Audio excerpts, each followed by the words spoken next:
Challenge, le magazine nigérien de l'économie et de l'entreprise. Chers téléspectateurs, bonsoir. Ravi de vous retrouver une fois encore pour un numéro de Business Challenge. Échec, réussite. Deux concepts importants dans la vie, des concepts qui touchent tout le monde. Nous sommes tous concernés par des situations d'échec ou de réussite. Mais au fond, c'est quoi l'échec? C'est quoi la réussite? Alors, nous nous sommes intéressés dans ce numéro à la notion de la réussite. Et nous avons posé la question à un certain nombre de nos compatriotes pour savoir pour eux c'est quoi la réussite. Réussir sa vie, qu'est-ce que ça veut dire? Est-ce que le Niger est un pays dans lequel on peut réussir? Voilà les questions que nous avons posées à nos téléspectateurs, à nos concitoyens que nous avons rencontrés dans différentes situations de la vie. C'est quoi pour vous la réussite? Le Niger est-il un pays propice pour réussir? C'est un reportage de Seydou Souley et de Nicolas Ndadika. Après le reportage, nous recevons pour le plateau l'expert sociologue Bouzari Maman, Bouzari, avec lequel nous allons passer en revue les différents témoignages qui ont été faits dans le cadre de ce reportage et que nous allons analyser ensemble, et il va nous dire sa vision d'expert sur ces questions. Puis nous passerons à la page RSE où nous allons recevoir aussi un expert pour nous parler de la responsabilité sociale des entreprises. Nous tournons ces numéros ici dans le jardin de la maison de l'entreprise, une entité de la Chambre de commerce censée promouvoir la création d'entreprises et le développement des entreprises au Niger.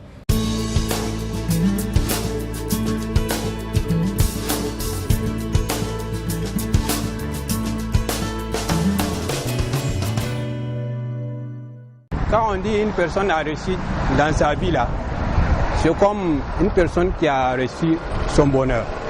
Le bonheur, c'est ce que j'ai devant moi, avec que vous venez tout de suite me trouver dedans là. C'est mon bonheur. Ce qui fait que je suis heureux parce que chaque fois quand je sors, quand j'arrive sur le terrain, j'arrive à faire mon travail comme je le veux. Quand on dit quelqu'un a réussi sa vie, je vois qu'il a un travail où il peut se nourrir, etc. Donc, Dieu merci, j'ai réussi ma vie. J'ai un mari, j'ai des enfants, j'ai un travail, donc j'ai réussi ma vie. Bon, être indépendante, de un, je suis libre puisque mon mari me laisse faire ce que je veux. Il me laisse faire ce que je veux, je sors, je cherche mon travail, je retourne à la maison. Donc c'est ça, donc je dis être indépendante, j'ai un travail, je viens dans mon travail, j'apprends aux jeunes filles à faire la couture, la cuisine, l'encens, des tricotages. Je sais pas, nous on a tendance à comprendre que réussir la vie en fait c'est aller à l'école, faire des grandes études, revenir avoir une place, pas de choix mais savoir une place dans laquelle on peut aller, comme l'a dit mon ami, à subvenir aux besoins de la famille et de soi-même. Pour nous, ça se limite comme ça, puisque de toutes les façons, ce rêve-là n'existe pas ici chez nous. Donc, réussir là, ce n'est pas un rêve qui existe ici chez nous. Ouais. Donc, simplement, réussir au niveau des études ici, ça n'existe pas chez nous. Tout a été tellement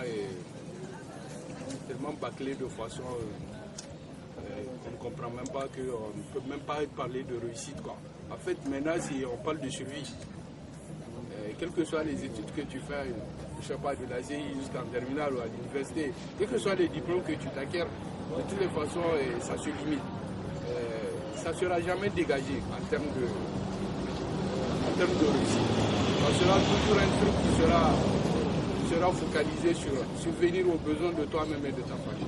Donc c'est à ce point-là que je parle de rêve qui n'existe pas. Pour moi, pour commencer, et je pense que la réussite dans la vie commence d'abord chez les parents. Ok? Au niveau des parents d'abord. Commencer à écouter les parents, d'obéir et d'honorer son père. Et dire que tu réussiras dans la vie. N'est-ce pas? Pour moi, c'est ça. Voilà, bon, c'est ce qui fait aujourd'hui que beaucoup ne réussissent pas parce qu'ils n'écoutent pas les conseils des parents. Vous voyez? Donc cela pour moi c'est très important, c'est la base. Vous voyez, quand vous voulez réussir, d'abord écoutez, honorez votre père et votre mère. Et à cela, vous avez la bénédiction qui vous accompagne dans tout ce que vous allez entreprendre. Ah ouais. Quand on dit quelqu'un a réussi, c'est qu'il a fait des grandes études. Après ses études, il a trouvé du travail, il s'est marié, il a une maison. Il arrive à satisfaire ses besoins et celles de la famille. C'est ça la réussite au Niger. Mais pour le cas de la jeunesse nigérienne, quand vous prenez sur 100, au moins 90% n'ont pas réussi. Parce qu'il suffit de rentrer, faire un peu le tour de Niamey, voir combien de personnes qui sont là, des diplômés qui chôment. Et jusqu'à aujourd'hui, l'eau chez eux, c'est les parents qui les nourrissent, alors que les parents sont fatigués. On ne peut pas parler de réussite au Niger. En fait, qu'on ne donne pas l'opportunité aux Nigériens de réussir. Parce que aujourd'hui, quand tu entends quelqu'un a réussi, il a la fonction publique, c'est qu'il vole. Il détourne le bien de l'État. Ce n'est pas son maigre salaire qui lui donne des maisons de luxe ou des voitures de luxe. Bon, pour moi, réussir sa vie, c'est avoir l'équilibre entre la famille et le boulot. Réussir dans le travail? Dans le travail, c'est pouvoir bien faire le travail, pouvoir atteindre des objectifs et aussi essayer de rapporter mieux à la société. Savoir bien gérer la famille, être aux besoins de la famille et bon, au bon moment. Quand réussir d'abord, ça veut dire que pour moi, c'est acquérir ce que je veux. Donc quand je dis j'ai réussi, par exemple, pour moi, c'est j'arrive à subvenir à mes besoins de ma famille, de mon entourage. Donc en quelque sorte, je peux dire que j'ai réussi. Bon, les besoins, c'est plusieurs sortes de besoins financiers, par exemple. Pour moi, mon point de vue, c'est d'abord, premièrement, avoir une bonne éducation de base. J'appelle éducation de base, c'est-à-dire c'est depuis le bas âge en famille, si vous aviez été bien éduqué. C'est important. La deuxième des choses, c'est la formation. Est-ce que vous avez reçu une bonne formation? Il y a ça aussi. Donc, moi, je me dis que ma réussite, effectivement, est liée à mon éducation de base, la formation que j'ai reçue durant tout mon cursus scolaire. Ce qui fait ma réussite, effectivement, c'est ma performance dans les domaines auxquels je me suis adonné. Donc honnêtement, je gagne ma vie comme ça, je ne regrette rien. Et deux, a fait que aussi je suis un peu je suis même polyvalent. Donc compte tenu de l'expérience et de l'âge, l'expérience que j'ai acquise, ça me permet vraiment d'aborder tous les domaines avec beaucoup de facilité. Parce que tout est lié à votre formation de base. Elle est solide, vous réussissez un peu partout, c'est comme ça. C'est la première fois moi on me pose la question sur c'est quoi réussir sa vie. Moi-même personnellement je ne me rappelle pas m'être posé une question comme ça. Moi réussir sa vie, je n'ai pas du tout la réponse à cette question. Mais je peux me dire la petite idée que je me fais, c'est de servir à quelque chose au cours de mon bref séjour sur la terre, à faire reculer le front de l'injustice dans cette marche du monde longue et peut-être même interminable. Et bien, pour ça, je me bats sur la question de faire reculer le front de la faim.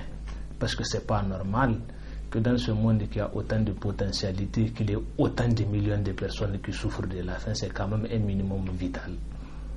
Si je sers à quelque chose, à faire reculer ce front, pour moi, c'est servir à quelque chose. Et c'est peut-être ça réussir.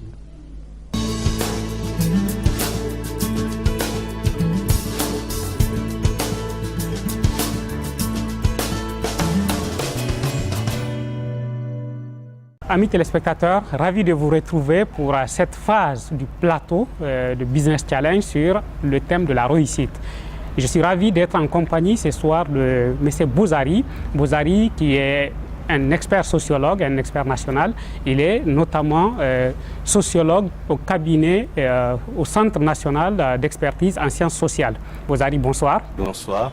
Ravi de recevoir pour ce plateau. Nous venons de suivre le premier élément où les Niaméens, des citoyens nigériens, donnaient leur point de vue sur c'est quoi la réussite pour eux. Alors il y a quand même plusieurs points qui ressortent. Le travail, l'indépendance, la réussite qui n'existe pas pour certains au Niger. Ils disent que c'est un rêve impossible. Mais il y a aussi des gens qui pensent que bon, c'est s'éduquer, avoir un travail, avoir une vie de famille, c'est ça la réussite. Alors en tout cas, on a une diversité d'opinions par rapport à cette notion-là, y compris des gens qui pensent que bon, réussir, c'est aussi servir à quelque chose dans la vie, servir une cause.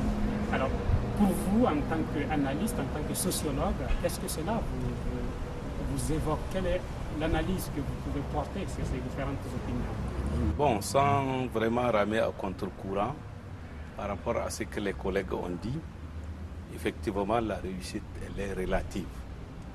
Quand je parle qu'elle est relative, c'est un état pour moi, c'est un état de fait, c'est un état d'une situation désirée. Donc c'est ce que un pays, une communauté bien déterminée, un groupe d'individus, un individu aspire à devenir. Donc lorsqu'on aborde le concept de réussite, ce n'est pas un concept figé. C'est-à-dire c'est le fruit d'un processus. C'est-à-dire il y a quelque part où on veut aller, n'est-ce pas? Il y a quelque part où nous voulons cheminer. Donc ça veut dire quoi? Ça veut dire qu'on se projette à l'avenir et donc au bout d'un certain nombre de mécanismes et des facteurs que nous combinons, on arrive à ça avec un ensemble de moyens, comme les collègues ont bien voulu le dire. Quand tu as une étude, quand tu as des études, tu arrives à étudier, quand tu arrives vraiment à avoir une bonne éducation. Donc on voit que c'est une combinaison de facteurs qui font que la marche vers la réalisation de soi, la réalisation de la communauté. Donc pour moi, c'est la réalisation de l'individu, d'une communauté, d'un pays. Okay. Alors justement, une autre question peut-être qui peut aller dans le même sens. Le mot réussir, ou bien le concept de la réussite, vous dites qu'il n'est pas figé, il est peut-être évolutif, mais une autre façon de le comprendre, est-ce que cet aspect-là est plutôt individuel ou bien c'est l'émanation d'une société? Oui, c'est pour ça que je voulais expliquer ceci, c'est-à-dire que le concept de réussite dépend de l'état du développement d'un pays. Lorsque vous êtes né quelque part, dans une communauté bien déterminée, à un moment bien déterminé, effectivement, la réussite pour nos aïeux n'est pas la même chose. Donc les contextes économiques, les contextes sociaux donc, changent. Et la réussite y va, c'est-à-dire elle est intimement liée à l'état de développement du pays, à l'état de la situation dans laquelle nous vivons. Alors donc on peut même estimer que selon les époques, les valeurs ou bien les ingrédients qu'on associe à la réussite changent. Voilà. Si on fait par exemple un flashback, que pourrait être pour un Nigérien la réussite dans les années 60 par exemple? Même pas 60. Prends un peu du recul avant. Quand la société était une société traditionnelle d'agriculteurs, d'éleveurs. C'est très simple. Celui qui a 1000 bottes, on considère qu'il est un bon agriculteur. Celui qui a beaucoup de têtes de vache. De vaches est un bon, c'est-à-dire il a réussi. Et comme le système économique et social est fondé sur ces genres de situations, voilà. Or aujourd'hui, l'agriculteur, pour beaucoup de gens aujourd'hui, si tu dis que tu es paysan, on considère que non, ça rime avec la pauvreté déjà. Vous voyez, les avancées sont ce qu'elles sont. Aujourd'hui, réussir, c'est autre chose. C'est avoir peut-être de l'argent, c'est avoir des relations sociales, c'est avoir une belle maison, c'est vraiment avoir un bon équilibre familial, etc. Donc, vous voyez, la masse des éléments qui rentrent dans le label de la réussite, il évolue. C'est-à-dire ça dépend d'une époque à une autre. Ce qu'on peut mettre dans le panier de la réussite, c'est pas mal de choses. Et l'effort qu'on fournit pour y arriver aussi dépend d'un temps à l'autre, d'une époque à une autre. Voilà. Mais quand on voit aussi les témoignages que nous avons pu recueillir, quand même c'est un tout petit échantillon. Et je sais que dans d'autres pays, quand on a fait ce genre de sondage, c'est sur des milliers de personnes pour avoir des tendances. Mais finalement, on peut se dire que la réussite peut ne pas tenir aussi à grand-chose. Parce que si c'est étudier, avoir un travail, fonder une famille, c'est très classique ça. Oui. Là, on rentre dans le domaine des types de réussite. La réussite a des typologies. C'est-à-dire on peut parler d'une réussite sociale, on peut parler d'une réussite professionnelle. C'est-à-dire, question de dire qu'on a un travail et qu'on a réussi, ça peut se faire, ou bien réussir ses études. Donc quelqu'un qui est dans un processus d'études, lorsqu'il aboutit à la fin, il peut dire qu'il vient de réussir, il a décroché son diplôme parce que le parcours est cheminé comme ça. À la fin, voilà la récompense, voilà ce qui est donné. On peut supposer que lui, il a réussi.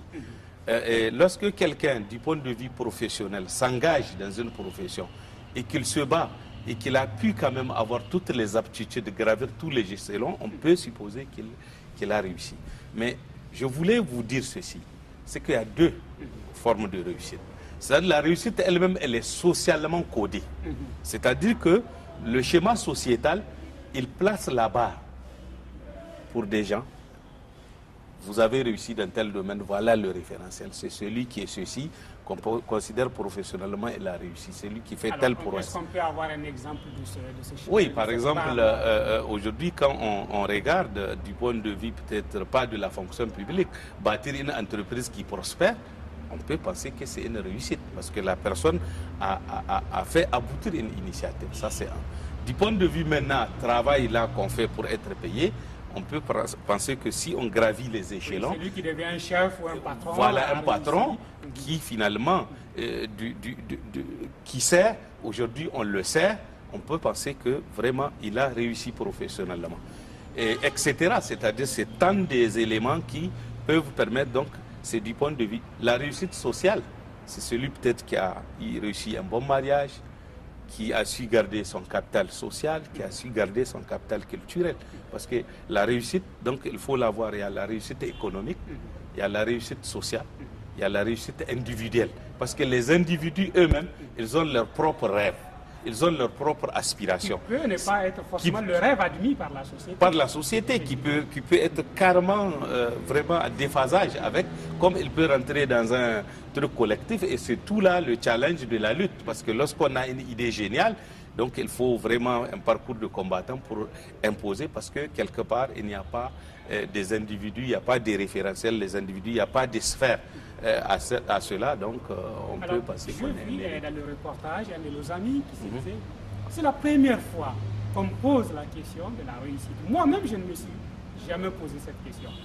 Est-ce que c'est quelque chose... Bon, est-ce que cette question, c'est une question vraiment qui vient à l'esprit des gens pour dire, pour moi, c'est quoi la réussite? Ça, c'est un volet de la question. Mais de l'autre côté, est-ce que nous sommes réellement dans une société pour qui la réussite veut dire quelque chose? Est-ce que la société nigérienne, aujourd'hui, le terme réussir est quelque chose de fondamental dans notre société? Bon, dans tous les cas, il l'est, parce que tout être humain, quand même censé, veut quand même aller de l'avant. Personne n'aime régresser, ça c'est évident. Je crois que tout le monde, la plupart des gens, ils luttent en tout cas pour quitter d'une situation non désirée vers une situation désirée. Mais maintenant, du point de vue pratique, oser, c'est-à-dire faire de cela, venir réfléchir, ça c'est rare. Parce que une chose est sûre, au Niger, il est rare, même quand vous réussissez, d'avoir des gens qui vous posent les questions pour dire que, mais comment vous avez fait? C'est-à-dire parce qu'on ne voit pas ça comme un chemin, un parcours. Pour la plupart du moment où réussir au Niger, et j'aime bien ce débat, parce que maintenant, la question qu'il faut se poser, quels sont les modes et modalités qui s'offrent aux Nigériens? Quels sont les canaux de réussite? Est-ce qu'ils sont légaux? Est-ce qu'ils sont vraiment des choses compétitives par rapport à d'autres pays? Ou bien, vraiment, les canaux sont biaisés?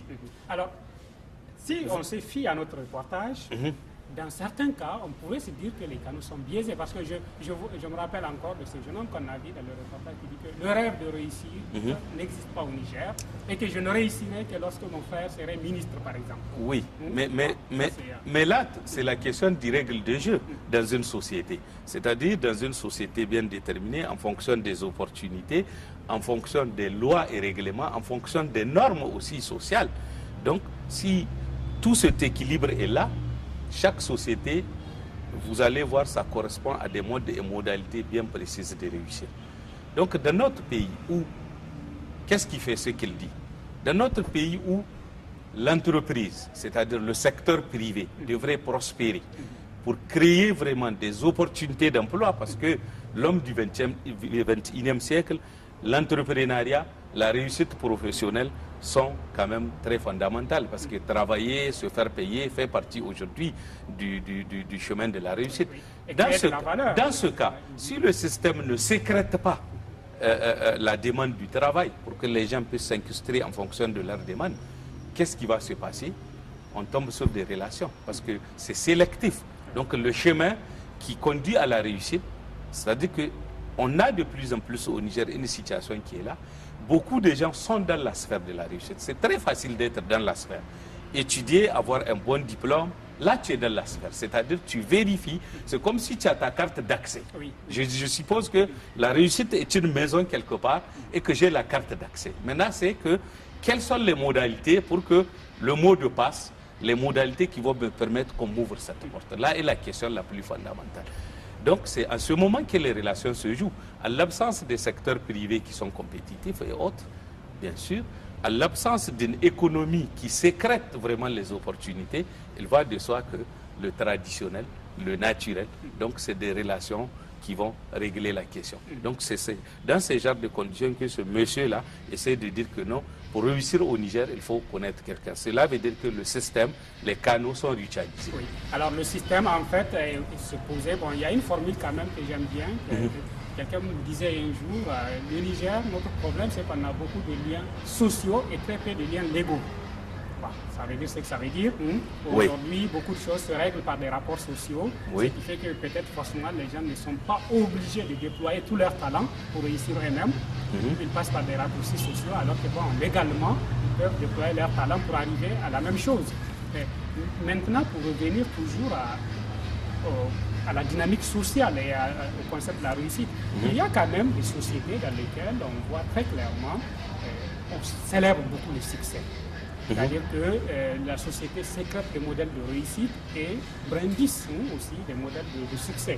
Et cela, il me semble que ce n'est pas très présent dans notre culture. Qu'est-ce qui fait cela? Oui, c'est toujours ce que je viens de te dire, c'est la question vraiment du niveau du développement.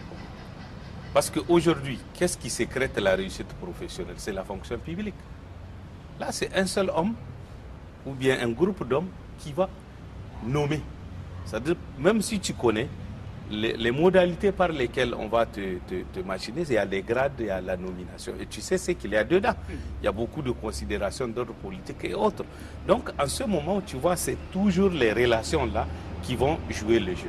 Mais si on est dans une économie chaude, quand je parle de chaude, une économie chaude, où vraiment il y a des tas d'entreprises, il y a des individus qui se mettent vraiment pour gagner le pain quotidien, non pas par rapport à d'autres considérations, ils vont chercher à combiner avec les ressources humaines sans parti pris.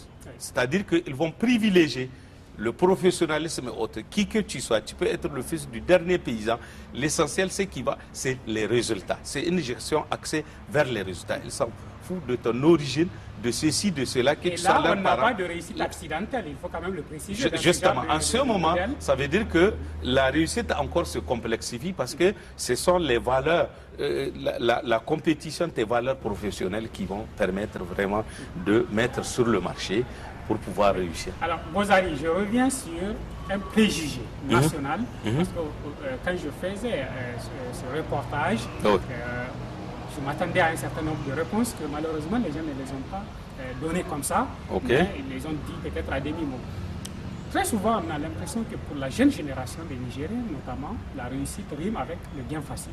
Avoir une belle maison, une belle villa, avoir un bon job, mais peu importe les moyens qu'on a mis en œuvre pour arriver, mais c'est d'arriver. Il y a ce préjugé-là. Est-ce qu'il est vrai?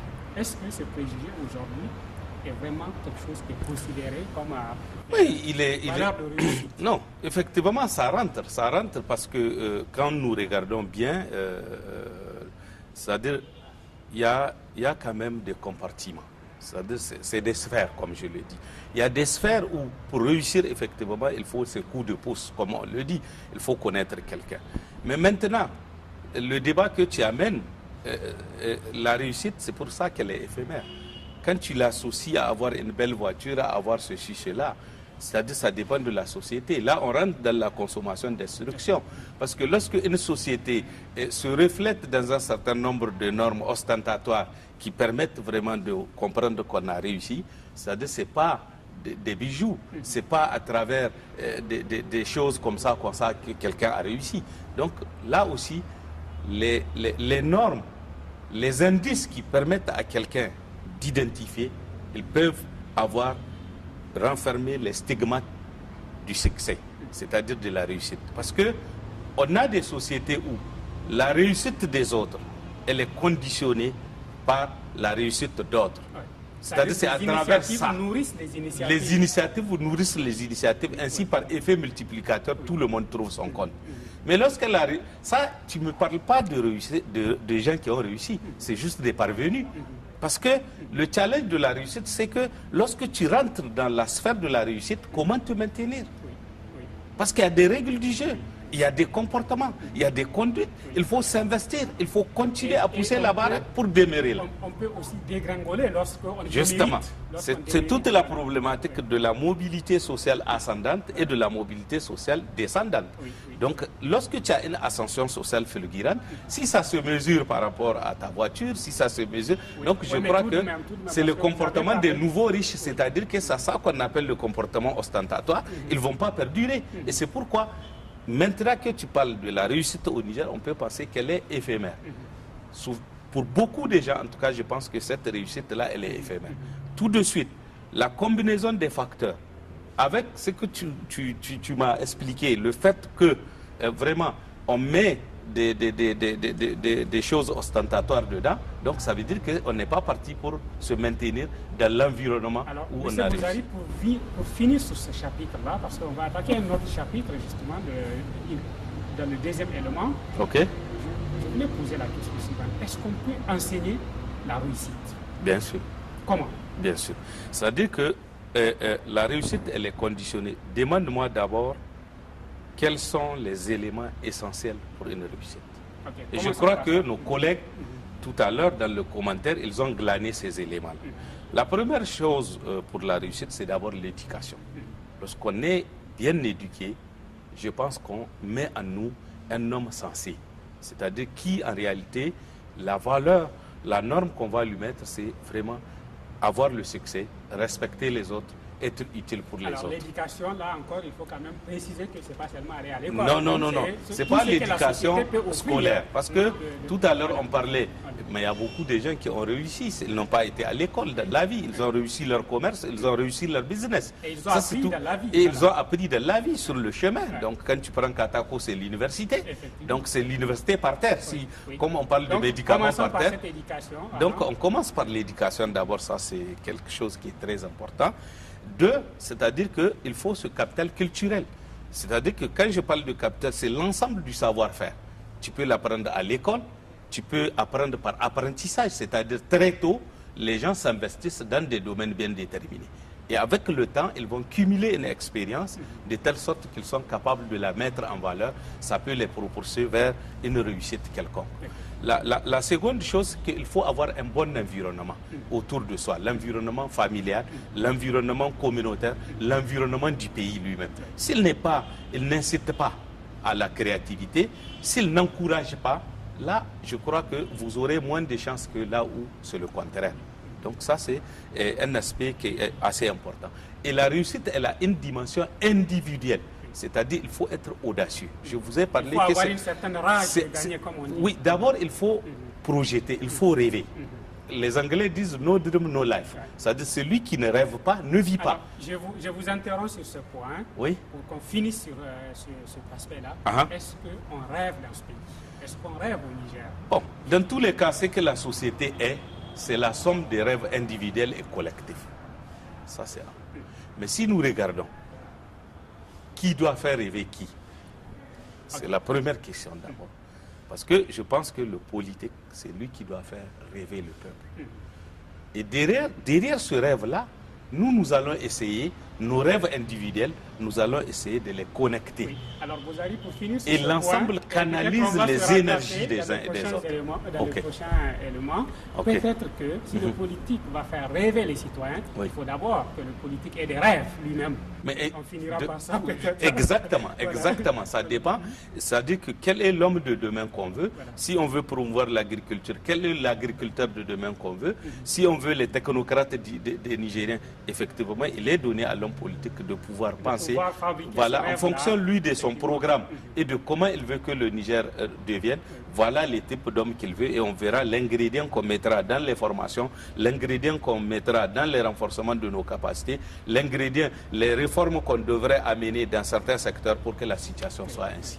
Merci beaucoup, Bozari. Nous allons regarder le deuxième élément ou la prochaine question qui a été posée à nos compatriotes, aux personnes que nous avons rencontrées dans la rue et dans leur lieu de travail. C'est que nous leur avons demandé, en plus de leur analyse et de leur point de vue sur la réussite, est-ce que le Niger est un pays propice pour réussir? Suivant la réponse. Bon, le Niger est un pays où on réussit sa vie, mais pas facilement. C'est un peu difficile, quoi.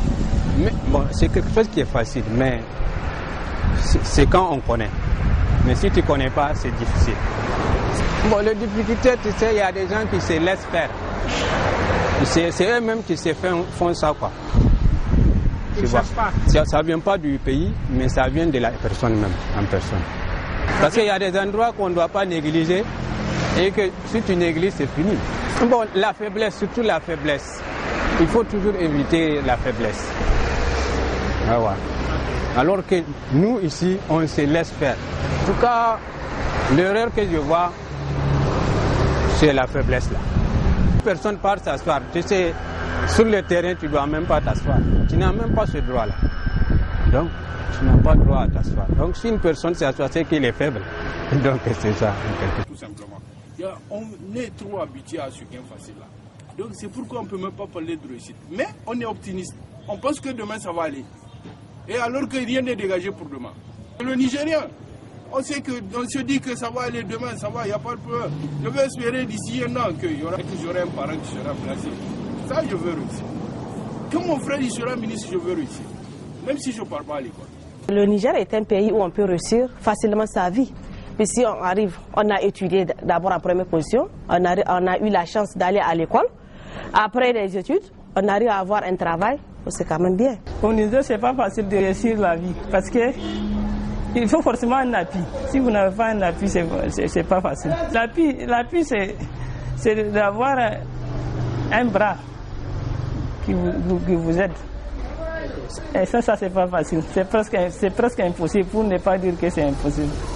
Pour moi, réussir ma vie, c'est de travailler, gagner ma paix. C'est difficile de gagner sa vie dans ce Niger-là. Parce que à peine tu travailles, mais c'est difficile de gagner ce que vous voulez, quoi. C'est vrai, le Niger quand même présente des possibilités qui facilitent effectivement ce que vous voulez. On a la sécurité, la paix. Et quand vous regardez effectivement, je ne sais pas, je ne fais pas la politique, hein, mais la 7e République, quand vous regardez effectivement par rapport aux travaux qu'ils sont en train de faire, par rapport à leur projet de renaissance, ou comment ils appellent ça, honnêtement, pour tout citoyen, pour tout patriote, on sait que le Niger change et en bien. Il trouve le Niger comme un beau pays. Il y a de l'argent. La jeunesse nigérienne se bat pour réussir. Oui, mais est-ce que les gens qui sont là donnent l'opportunité à la jeunesse de réussir?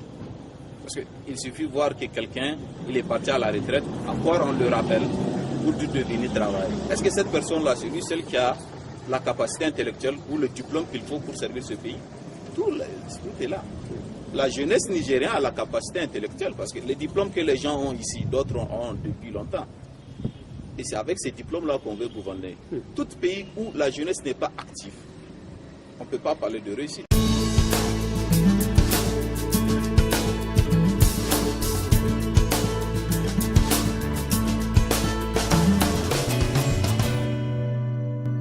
Avant de rentrer dans le vif du sujet, j'aimerais quand même préciser à ceux qui nous regardent que ce plateau, nous le faisons en plein air, dans le jardin de la maison de l'entreprise. La maison de l'entreprise, qui est une entité de la Chambre de commerce, qui a gracieusement offert son jardin pour faire ce plateau. Et nous le faisons à l'air libre, avec toute l'ambiance extérieure qu'il y a. Bon, cela est important à savoir pour nos téléspectateurs et nous remercions la direction de la maison de l'entreprise pour cette initiative-là. Donc nous continuons sur notre discussion, sur notre échange sur la réussite. Alors, le Niger est-il un pays propice pour la réussite? Et là aussi, nous avons vu quand même des points de vue assez mitigés.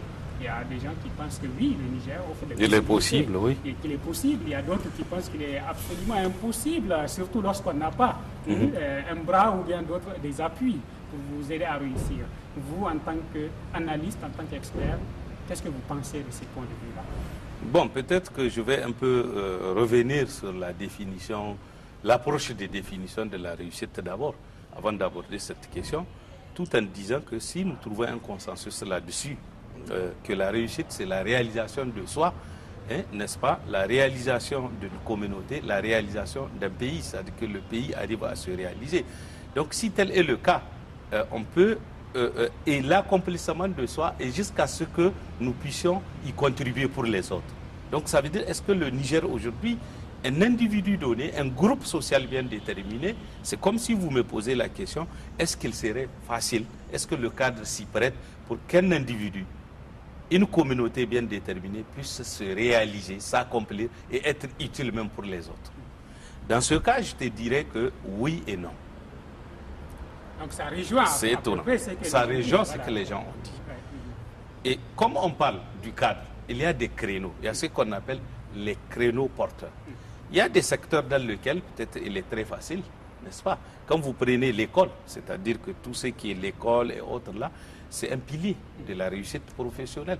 Très vite, tu étudies, plus tu as la chance quand même de réussir, n'est-ce pas? Soit tu montes ta propre affaire, ou bien dans la fonction publique ou dans les entreprises, tu peux trouver, quand même, tu peux réaliser ton rêve, tu peux avoir un travail. Mais ça dépend. Avoir un travail ne veut pas dire réussir. Ça dépend de ce qu'il y a dans ton congolo. On peut avoir un travail et ne pas s'accomplir. Et ne pas s'accomplir. Mais qu'est-ce que tu penses faire de ta vie? Ça, c'est ça le problème. Si au bout de ton travail, tu veux réaliser ta propre entreprise, autant que tu travailles, donc ça veut dire que toi, tu n'es pas parvenu. Il faudrait que tu arrives à réaliser ce que tu penses. Mais M. Bouzari, est-ce que ça ne suppose pas d'abord d'avoir des objectifs personnels? Oui. Mais oui. Et peut-être qu'il y a aussi mais des objectifs collectifs. C'est exactement ce que j'ai dit. C'est les rêves individuels, c'est les rêves collectifs. Si tu ne rêves pas, tu ne vis pas. Qu'est-ce que tu veux devenir? Il y a beaucoup de gens ici dans ce pays, quand tu les réveilles à 4 h du matin pour dire qu'est-ce qu'ils veulent devenir, ils vont tellement discuter pour rien, hésiter jusqu'à ce que celui qui va exaucer les rêves s'en aille. Il y a des individus qui, qu'il pleuve, qu'ils ventent, ils savent exactement ce qu'ils veulent. Et ils sont audacieux là-dessus. Et ces genres d'individus-là, c'est-à-dire que l'environnement, quand je te dis oui, quel que soit la pauvreté de l'environnement, quel que soit le peu d'opportunités qu'un environnement peut offrir, ce que je peux te dire, c'est que quand les individus sont convaincus, ils sont audacieux, ils peuvent quand même atteindre tous ces obstacles-là pour pouvoir réussir. C'est là où c'est oui ou c'est non. Mais il y a des cadres aujourd'hui qui facilitent au Niger. Il y a des créneaux, peut-être, comme je te l'ai expliqué tout à l'heure, où il est réussi de réussir. Mais, d'une manière générale, qu'est-ce qu'on constate? Est-ce qu'il y a des acteurs sur le terrain qui facilitent la réussite? Par exemple, si je prends ceux qui font les activités du secteur informel, oui, il y a les réseaux. Il y a les réseaux, c'est facile. Oui. Tu trouves des réseaux déjà en place. Et il paraît que d'ailleurs là-bas, quand même, l'opportunité de réussir est très facile. Même oui, plus parce, que dans le secteur parce que quelqu'un a développé un commerce, ok, toi tu viens, tu es le dernier détaillant, donc etc. Tu t'y accroches, et c'est pourquoi c'est un facteur pour voir d'emploi. Et beaucoup arrivent à réaliser leur rêve. Pour le moment, ils rentrent dans la sphère et au fur et à mesure, en fonction des objectifs qu'ils ont dans la vie, ils peuvent arriver à mettre un peu d'argent à côté, créer les relations possibles jusqu'à arriver à réussir. Ça, on ne peut pas dire qu'il n'y en a pas. Ça, c'est évident. Il y a des possibilités là, dans le secteur informel. Dans le secteur formel, ça, c'est autre chose. C'est un parcours de combattant parce que où sont les entreprises de crédit qui accompagnent? Où sont les structures conseils? Où sont les structures de formation? Des fois, tu rentres dans un domaine où vraiment tu n'as pas d'appui. Beaucoup de Nigériens ont la volonté de monter des initiatives, mais très souvent, par où commencer même? Parce qu'il ne faut même pas parler des ressources. Mais qu'est-ce qui fait ça? Est-ce que c'est un déficit de politique? Bon, au Niger, je ne crois même pas que ce soit un déficit de politique, parce que nous sommes quand même les champions en élaboration de politique. Ça, oui. Ça séduit de plus en plus. Oui. Mais au fond, qu'est-ce qui fait qu'aujourd'hui, les gens ne perçoivent pas que le Niger est un pays où il peut exister des opportunités? Parce que c'est ce que les gens nous ont dit. Ce pays n'offre pas d'opportunités. Non, il y a des opportunités aussi que les gens ne voient pas. il y a beaucoup d'opportunités ignorées.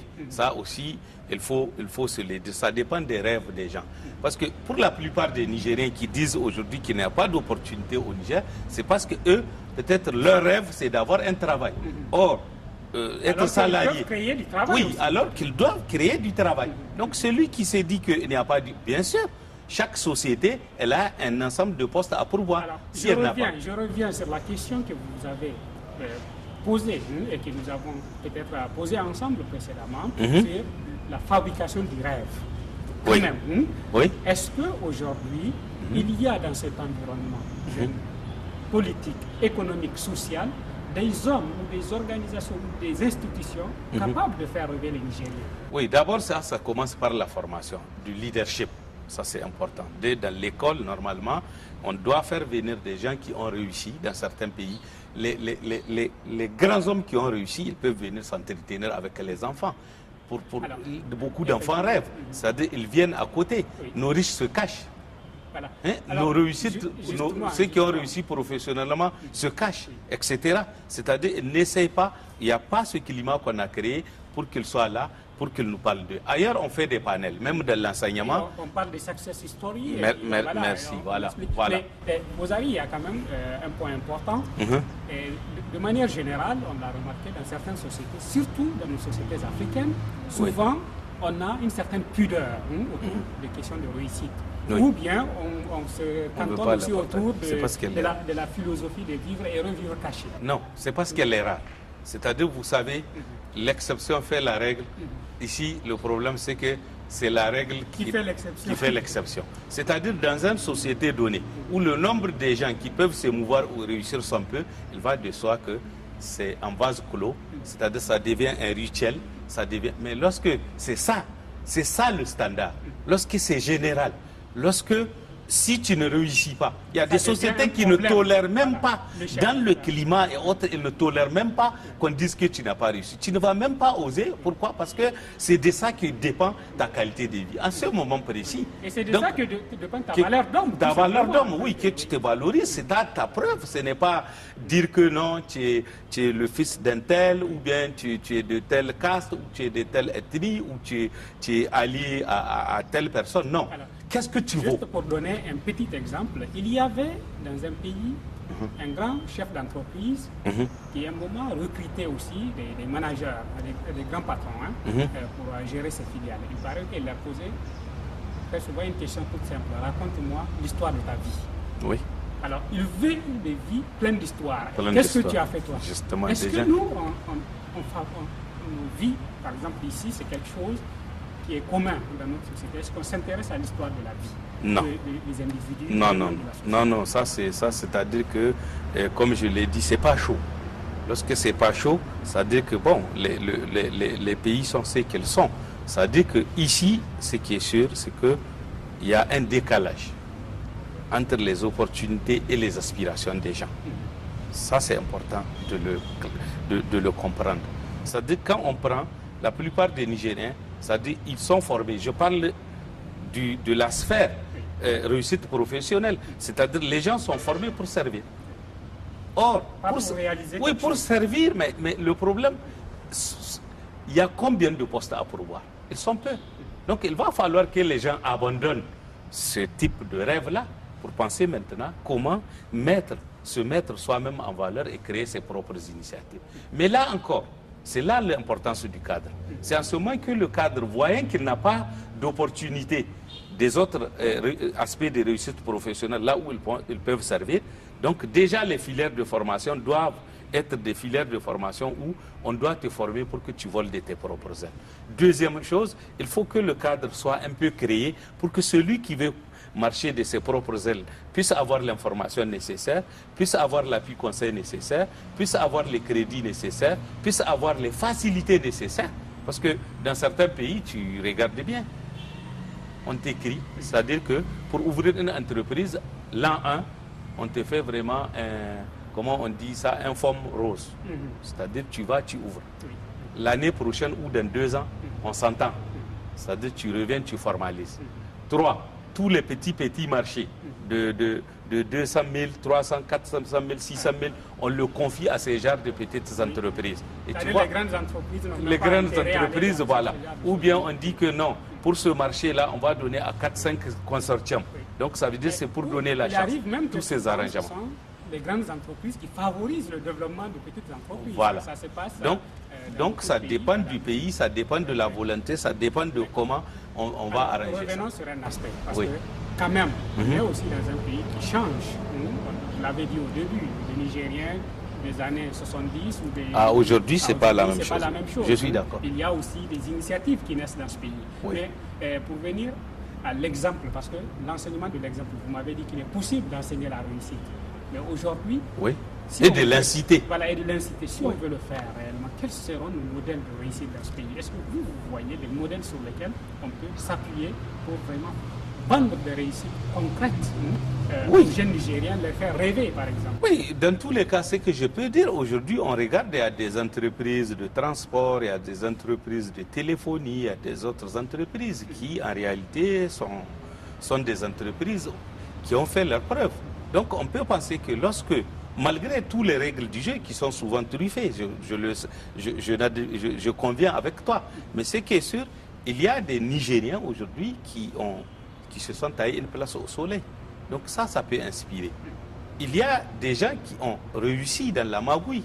Ça ne doit pas inspirer les uns et les autres, parce que ce n'est pas durable. Parce que même là où ils sont installés, c'est-à-dire il suffit que le système change, c'est fini.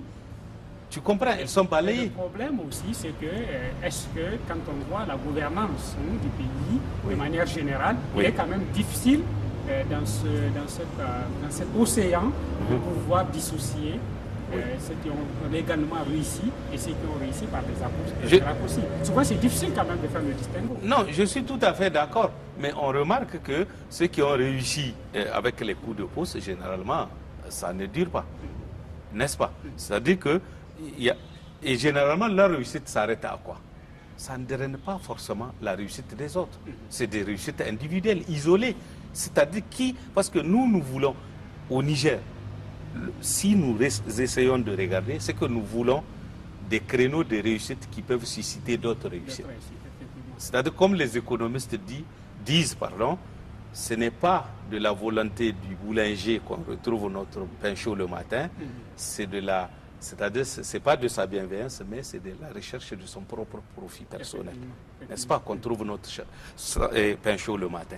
Mais ce qu'on veut, c'est que s'il y a des créneaux où on voit que la réussite des autres draine de l'emploi, donc on peut pas, ça ne fait pas réussir, mais ça crée une sphère, une opportunité pour les autres. Donc on peut dire que c'est bien dans le domaine du transport, dans le domaine de l'informatique, on voit bien qu'il y a des collègues qui ont fait des prouesses. Je pense que ça, c'est dans les... Comment ça s'appelle? C'est-à-dire que les sociétés de services, quand tu prends les cabinets d'avocats, tout ce qui est marchandises intellectuelles, je vois bien qu'il y a des gens qui, en réalité, il y a des initiatives qu'ils ont faites aujourd'hui, ils ne se reprochent pas grand-chose, ils sont parvenus. Ça, c'est tout à fait normal.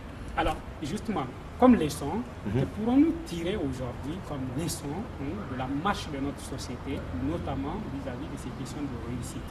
Quelqu'un a dit dans les reportages, je pense que dans le premier reportage, un pays où la jeunesse n'est pas active est un pays où on ne peut pas parler de réussite. Et il nous dit, mais bon, ce n'est pas des statistiques fiables de toutes les façons. Il disait 90% de la jeunesse nigérienne au chômage, comment voulez-vous dire qu'on va réussir? Bien sûr, ça c'est un problème. Donc, alors, est-ce qu'aujourd'hui, cela est un facteur sur lequel il faut qu'il y ait plus de travail? Bon, je ne t'ai pas dit aussi, quand tu parles de... Ce n'est pas l'État seulement.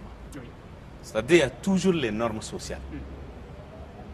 Les normes sociales qui continuent. Parce qu'aujourd'hui, si tu regardes, le combat pour la réussite, il n'y a pas, c'est-à-dire c'est dépersonnifié.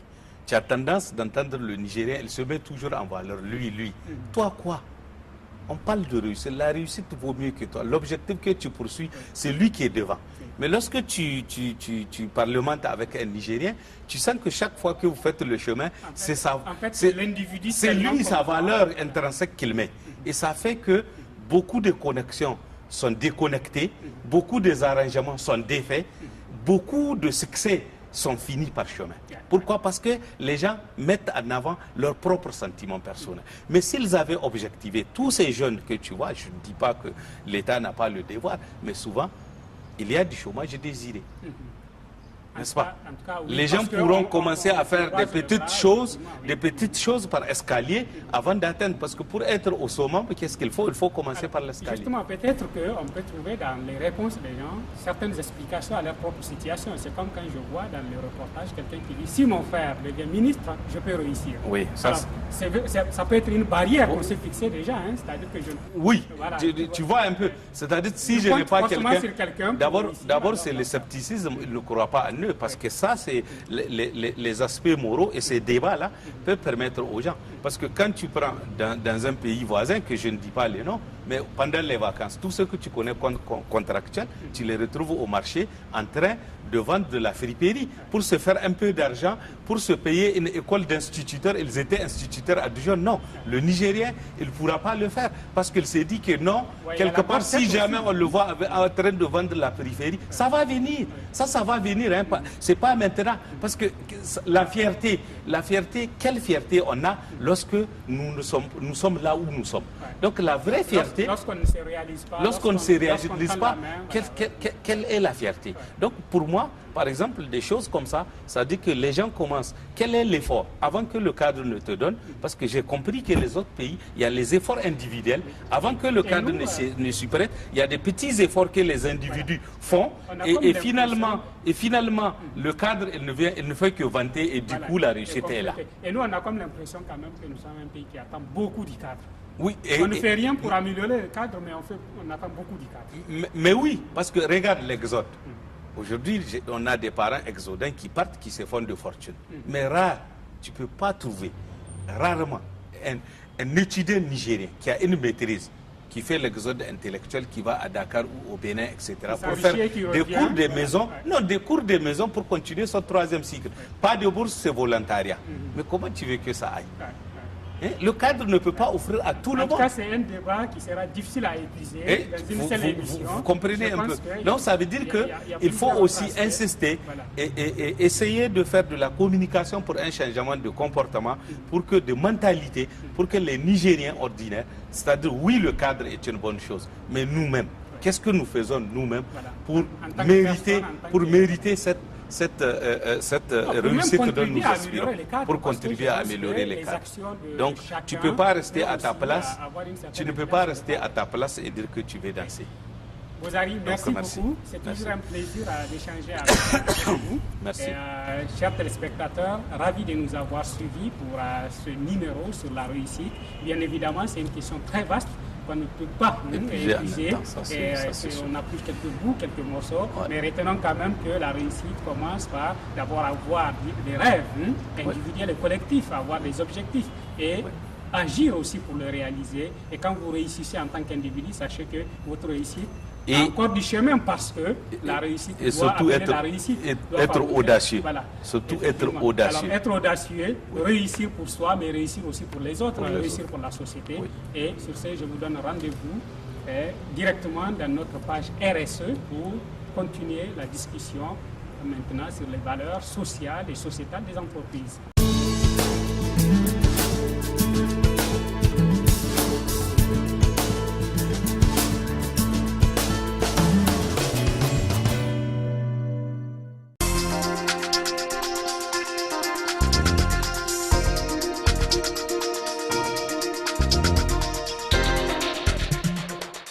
Il y a une démarche qu'on ne peut pas proprement appeler RSE, appliquée par l'État nigérien, mais c'est un outil de favoriser les initiatives RSE.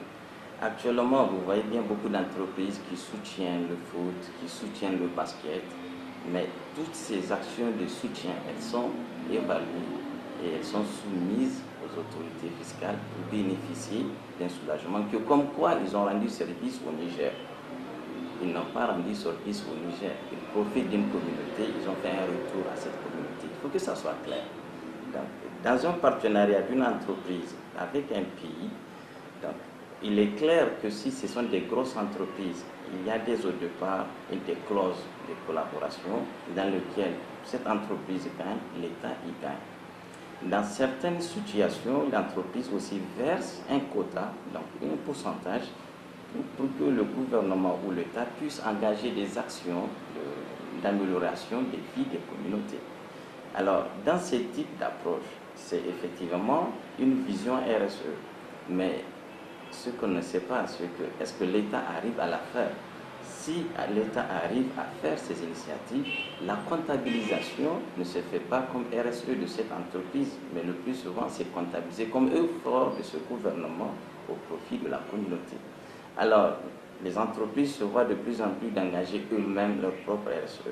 Mais il faut que ça soit un RSE honnête, pas un RSE communication. Un RSE honnête, il ne s'agit pas de penser qu'est-ce qui est bien pour la communauté, mais attendre l'expression du besoin de la communauté et y répondre d'une façon proprement. Une réponse propre ne sous-entend pas venir avec sa solution, mais développer avec cette communauté la solution idéale et accompagner cette population à la mettre en place. Là, on fait du RSE responsable.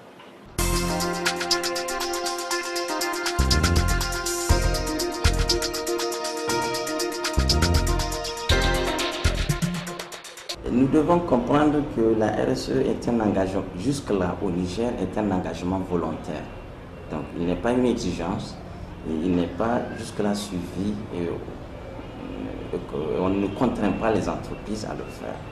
Maintenant, les multinationales, donc, suite aux exigences de la clientèle, surtout internationale, ils sont contraints d'avoir une image de marque communautaire de leurs entreprises. Et pour atteindre cette image de marque, ils sont contraints de passer par la RSE. Et en ce sens, pour eux, c'est une obligation de faire de la RSE pour que réellement, à l'échelle internationale, qu'on puisse savoir que c'est une multinationale responsable où les communautés y gagnent. À part cela, les petites entreprises de couverture nationale ou bien régionale au sein d'un pays, elles ne se retrouvent pas soucieuses d'engager des actions RSE. Alors qu'est-ce qu'elles y font? Donc elles se limitent à des initiatives personnelles, le plus souvent amicales ou bien par des connaissances rapprochées. Là en ce moment, elles font des actions qu'elles se font comptabiliser comme RSE et bénéficier des soulagements fiscaux.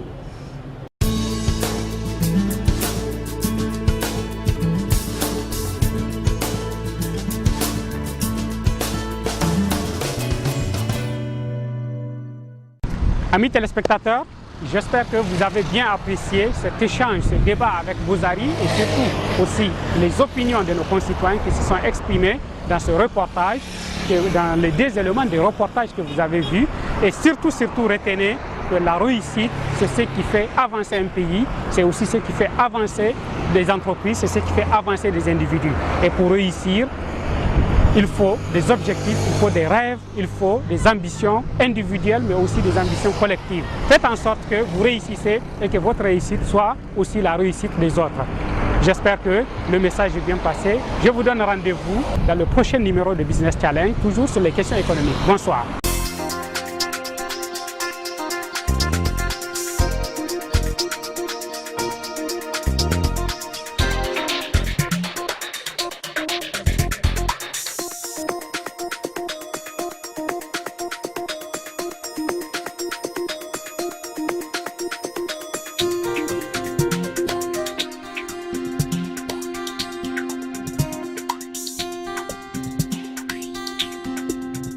Business Challenge, le magazine nigérien de l'économie et de l'entreprise.